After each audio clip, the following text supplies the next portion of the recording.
One of the questions I get asked most as a real estate agent is, how long does it take to buy a house? In this video, I'm going to walk you through an entire timeline so that you can figure it out for yourself in your situation. Let's look at the entire process. The first step of the process, of course, is to get pre-approved. So this can take as little as a day if your agent is friends with the lender and they will bend over backwards for them, or as long as it takes you to get all of the information to the lender. I usually recommend getting that done in the month before you want to start looking. That way you've got time if you have questions for your lender, or like you have to rejigger what you actually want to look at or anything like that.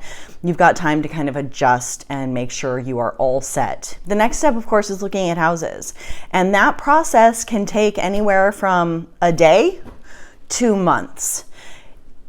A lot of it can depend on what the market is like at that time that you are looking. If it's a really, really hot market where there's very little inventory, there are tons of buyers out there, everything's in a bidding war, it might take you a few months because you may have to put in a number of offers on things before you get one accepted.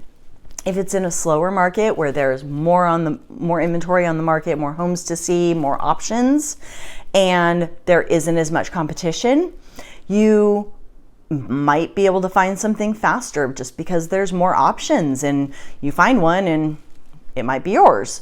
So that can definitely vary. I usually recommend planning for 2 months, and if it's a really hot market, maybe add another month just as buffer, but I usually think about 2 months.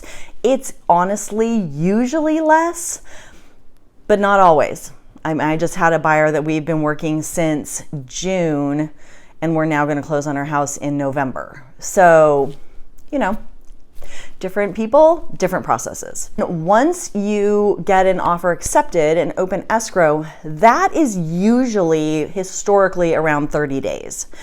Because we've been in such a hot market for so long, lenders have gotten used to being required to move faster, and closings have shortened. You're usually going to be able to close in like 21 days if you want to move fast. And some lenders can do it even faster if you really want to move quickly. That's kind of where you're probably between 15 and 45 days is usually like the longest would be.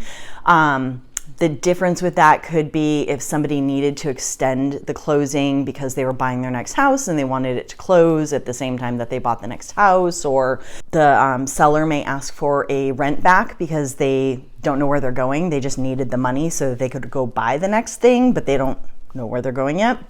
So some of those things can extend that time when you can actually move in, but you are usually able to close within around a month. That whole process right now is at about 4 months end to end, from the first step, which I forgot, which is finding a real estate agent, to getting pre-approved, looking at houses, and then going through the entire escrow period and closing. I would budget about 4 months as you're moving into the process. For example, if your lease is up in April, you would probably want to start the process of finding your agent and your lender in January, get that all settled, and then you'll be looking for houses in February. You might even start late January, and then February and March.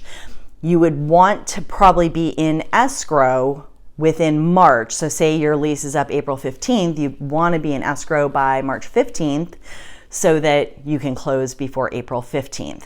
Now, what happens if you find a house in February? On February 2nd, it's the first day you've gone out and you found your dream house and you got it.